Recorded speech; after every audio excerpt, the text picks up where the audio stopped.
Hello, and welcome to Weird Worst Makeup. My name's Grace, and this is where I tell you something weird, and I try to do my makeup as someone who isn't that good at makeup, okay? So if that sounds like fun, like and subscribe. Okay, first things first. For my ASMR baddies in the mic. So good. Okay. Today we are going to be talking about Branson Perry. Branson Perry was born on February 24th, 1981. He was raised in Skidmore, Missouri. Now, Skidmore might actually sound familiar to some people because there's like a lot of crime that's happened there. Oh God, this is gonna be so bad. I think I'm gonna do a full beat. He graduated from Nodaway High School in 1999. He actually really wanted to be in the military, but he had tachycardia, which is like when your heart races really, really fast. So he was ineligible. He stayed in Skidmore and just begun working like kind of odd jobs. He was a roofer. He helped with a traveling petting zoo. Like he helped maintain it. I really don't know what that entails, but absolutely love it. So Branson lived with his father in Skidmore. His mom actually lived about 10 miles out of town in a little town called Oregon. It's still in Missouri. His parents were divorced, but from what I read, it was like very amicable. You know what I mean? It was like no biggie. Branson invited his friend Gina over. It's spelt Jena. However, everyone I've heard talk about her calls her Gina. So we're gonna call her Gina, okay? He invited Gina over to his house because his dad was in the hospital. I'm not sure why. He was about to be coming back to the house that he lived in with Branson, and Branson wanted it to be, clean before he got home. It's always the hot bitches cleaning up after the parties. Me. So he enlisted the help of his friend, Gina. Oh my God. Dude, on the camera, this looks fucking psychotic. Branson's house was like the hangout spot, which is just like important to keep in mind. So it wasn't like really weird that there was, Gina here helping him clean up. At the same time, in this afternoon when Gina is helping clean up, Branson had invited two men over who are unnamed still to help repair the alternator in Bob's vehicle. And the alternator is like the generator that keeps the engine going while the car is running. So it's pretty important. I think he may have also used that car. We'll talk about that later. But anyways, so there were these like two mechanic dudes at the house as well as Gina and Branson. So everything in here is like Gina's claims. I'm not saying anything about that. I'm just saying keep that in mind, that this is like one person's testimony. So Gina claims that right then, that in this time frame, that Branson like got something out of the cabinets and then ran out of the back door. And then she asked him, she was like, what was up with that? And he was like, nothing, like shrugged it off type thing. And she didn't seem like super sussed about it at the time. Like she did not seem to be worried about it. Then Gina goes to take a shower, which again is not like super weird considering this is like the hangout spot. I too had the hangout spot. My friends in college, so I get that. People were just kind of in and out of that bitch, So Gina's taking a shower, and after she got out of the shower, she heard like some commotion, and she went downstairs, and one of the two mechanic men were now like pilfering through the cabinets. And she's like, what are you looking for? And he's like, nothing. And then he left. Okay. Seems pretty weird. So sometime around 3 p.m., Perry told Gina that he was going to take some jumper cables outside or go get jumper cables. I believe he was going to get jumper cables. getting jumper cables from his shed. Something also important to note is the shed was not like right outside his house. The shed was like in an adjacent plot or lot, if you will. And I will. So it wasn't like just in his backyard. I think a lot of people, myself included, when I was first reading about this case, assume it's just like right in the back of his yard, but it's not. And this is the last time that Branson Perry was ever seen going out to his shed. Now, Gina, after she like took the shower, got ready, fucking whatever, she had like called for Branson, but then assumed that he had gotten caught up with something. I've also read other things that said that he had told her that he had to like go do something and also get the jumper cables, but that he was going to be back. I don't want to say anything that is not true.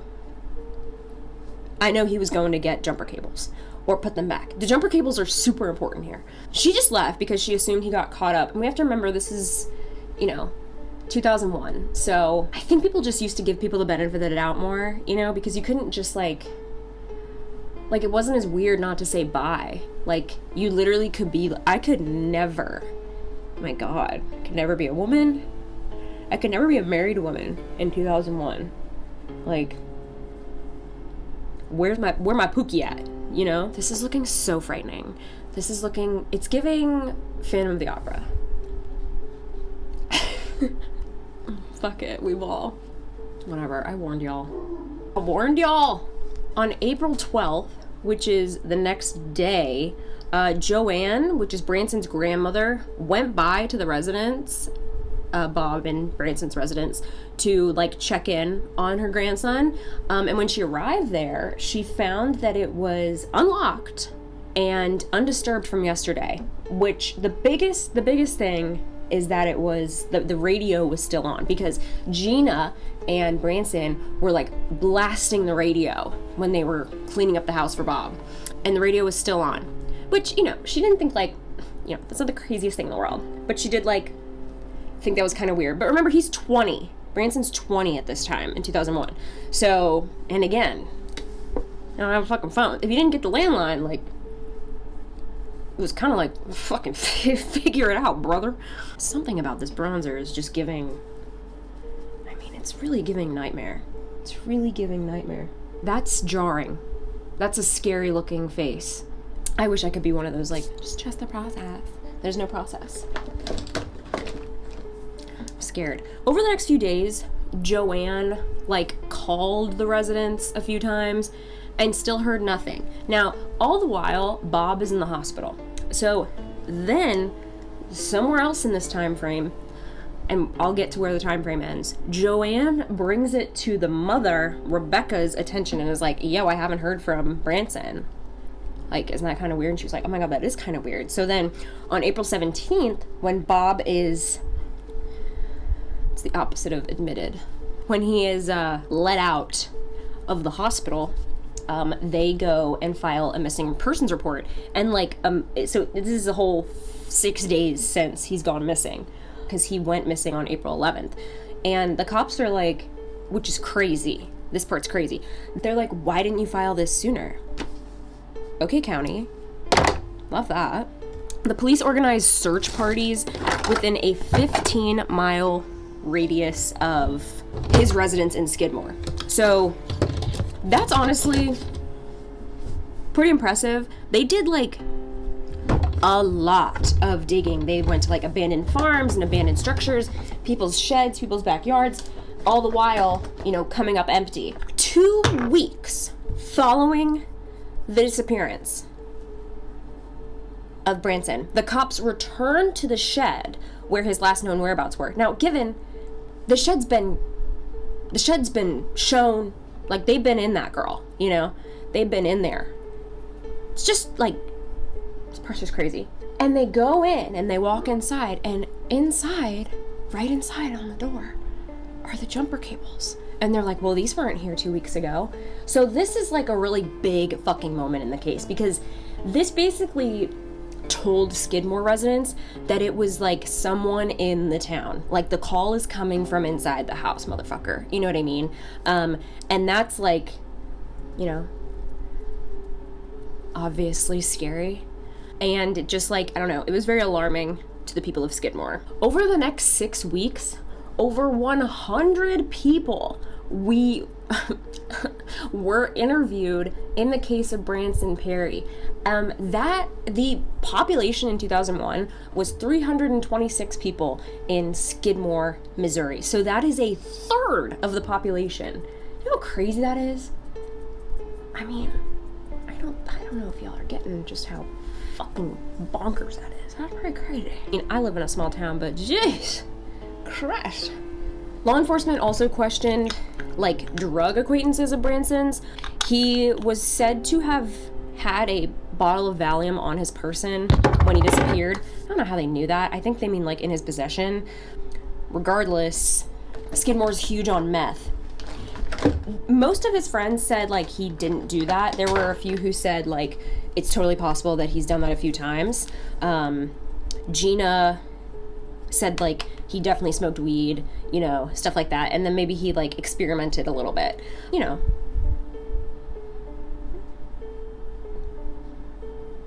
I actually don't have any advice on that. This is gonna be the hard part. I'm trying to do, like, a little clown thing. We're just gonna free ball it. The police, however, think that it's possible that he could have been, like, one of the people who's helping the suppliers and the dealers get supplies. Like, he wasn't actually partaking in the meth doing, but he was helping them, if that makes sense. Also, like, right after he died, like, a huge meth house in Skidmore exploded. But it was before the missing persons report was filed, so there was no connection at the time. Yeah, something to think about. The father initially thought that he could have been staying with friends in Kansas City. He would have had to hitchhike, though, because at the time, Branson didn't have a working car. Okay? And Bob was saying, like, he may have just wanted to get away for a little getaway. You know, just a little getaway. Kind of weird, right? Kind of weird. Why would he want to get away for a little getaway? Interesting. Why would he need some time off? Why did he want to, you know, go somewhere? Sounds weird. Sounds strange, doesn't it? Apparently, on April 7th, so this is 4 days before Branson vanished off the fucking face of the earth, he went over to his neighbor's house, his neighbor Jason Bierman, who at the time was like in his 30s, so he's older, right? And this is a bit unclear. He is either drugged or took something inadvertently or not knowing, like, what the fuck was gonna happen to him. So in that situation, that could have been, you know, something was laced or whatever. However, evidence seems to point to, like, he was drugged. Whatever it was that he took got him pretty fucked up. He started, like, taking off all of his clothes and dancing around naked in front of Jason. Then he shaved his pubic hair and then had sex with Jason. I'm like, there's no shot this turns out cute. It's giving Mad Max. We live, we die, we live again. And he ended up confessing all of this, like, to his father, just, like, because he needed somebody to talk to. And, you know, his dad was like, hey, pal, you have absolutely nothing to be ashamed of. One, because I knew you were gay, and I'm cool with it. And two, because you were certainly sexually assaulted in this situation. Like, there's nothing you could have done here. You didn't do anything wrong, you know? But they didn't go to the authorities because he wasn't comfortable, which is his choice. Okay, so here's where shit gets a little crazy, okay? In 2003, this is specifically April 10th, 2003, so this is literally like 2 years after to the date, almost. Law enforcement arrested Jack Wayne Rogers, a 59-year-old Presbyterian minister and Boy Scout leader person. He was arrested on charges of first-degree murder or first-degree assault, and also practicing medicine without a license. And what he was known for, what his thing was gender reconstruction surgery. Reconstructive surgery? Here it's saying gender reassignment surgery, but I don't know if that's the appropriate thing to say. Please know I mean well, and I'll correct myself in the edit. He was caught after removing a trans woman's genitals in a makeshift surgery in a hotel. So yeah, that was like also his thing, was he would do all of this stuff at like hotels, which is somewhat interesting. But that wasn't it. He also had like a shit ton of child pornography on his computer. And now I know what you're thinking. What? Who is this guy, and why do we care about him all of a sudden? Shh, I'll tell you. So while investigating this individual's personal belongings, this Wayne Rogers dude, detectives also discovered various posts made on message boards under the name Buggerbutt, Oh Hail Satan, and Extreme Body Mods, describing like the graphic torture and shit that he would do, and assaults of multiple men. Among these was a first-hand account of when Rogers picked up a blonde hitchhiker outside of Skidmore, Missouri, and it goes into graphic detail about what he does to him. Raping, torturing, mutilating, and then eventually murdering him. He claimed that the body was buried in a remote area of the Ozarks. Rogers denied this being Perry, this being Branson. Seems a little interesting. Who am I? But it seems a little interesting, right? Like, you said it, you know? You said it. He had said that, like, these posts were just a way for him to, like, safely fantasize about his kinks, which, look, I am all for safely and consentingly doing your kink thing. I would go as far as to venture that a lot of this was not consensual, and it just seems a little far-fetched. You know what I mean? Like, law enforcement continued to think that the man in question was Perry. Obviously. Because what the fuck else would they think?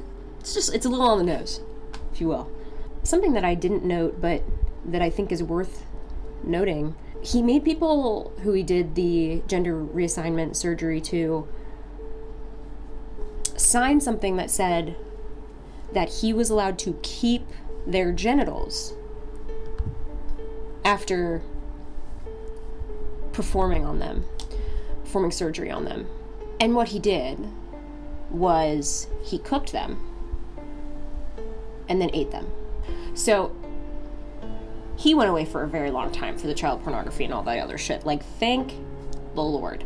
He has not been connected to Perry's disappearance. At his sentencing, Perry's mother, like, begged him to come clean about, you know, where his son's remains were, because they went to, like, this place in the Ozarks, but the Ozarks are also, like, the Ozarks. Like, there's not a lot you can do. Like, they're huge, and they look places, but after a while, they had to, like, kind of give up, because they came up empty. He continued to deny being involved in the disappearance, obviously, because he's clearly been so truthful about so many other things. I'm like, why wouldn't we trust this guy? After attending the sentencing, Rebecca, the mother, she says she really doesn't think that he's responsible. She did, obviously, you know, clearly at one point, but she does not anymore. She believes that, or at the time, believed that the person was still out there. Now, the reason I'm bringing up this case is because I have heard a few podcasts about it, like a few of the podcasts that I really like. I'm shocked that it's not more places, because this case is currently getting a lot of new light, and it's being, you know, talked about. As recent as this May, that's May 2024, the law enforcement believes that they have the suspect in custody. They just do not have enough evidence to press charges on him yet. But they've actually been saying that they've had the suspect in custody since earlier than that. So Rebecca died after a year-long battle with melanoma in 2017. And Bob, the father, had died in 2004. So, you know, neither of them lived to see what happened to their son, which is really fucking sad. But like I said, as of this year, they are talking about this case. They had like received credible tips in 2009, and so they went to this place called Quitman, Missouri, and they were told that the remains were there. They dug like a 20 by 30 foot hole, and 9 out of these 10 cadaver dogs marked on the same spot, but they came up with fucking nothing again. But the ground had been recently disturbed, so authorities think it's possible that someone else got tipped off and moved the body before they got there. And I'm like, authorities think. Authorities fucking know, bitch. What? Authorities think. I'm like, seems pretty clear to me that your tipster has a guilty conscience. Is it giving clown, or is it just giving, like, mental breakdown? On August 24th, it's just not true.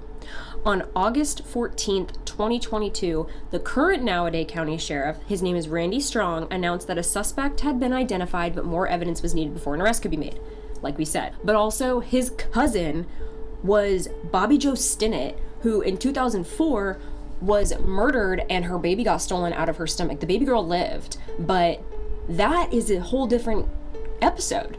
That's a whole different crime. That's an episode that I've heard. But it's weird that it's his cousin. Like, Skidmore is not unique. It's not... What's the saying? A lot of shit be happening there. Do some research on Skidmore. Not only is it, been, kind of ravaged by meth, like a lot of small towns in the United States, but it also just very sadly has a lot of other murders. And there's kind of this like thing there that it's like we protect our own, which really just means you're complicit. So obviously it's really difficult to make an arrest without a body, right? Like, ugh. The police literally believe that they have this case solved. They just need the remains. They think that the people are protecting each other and that someone isn't coming forward because they're scared too. Also, the FBI have been brought in, which, like, that's a pretty big deal for a town with 326 people in it. This is my clown makeup. I'm like, what do we think? Is it cutie? Is it giving cute? Is it cute? Like, is it sexy clown? A sexy clown in a committed, loving relationship. If you or anyone you know has tips, please get into the Nodaway Sheriff's office. This case is so close to being closed. Like, so close. Please let me know what weird shit you would like me to talk about next in the comments, and I'll see you guys next week. Bye.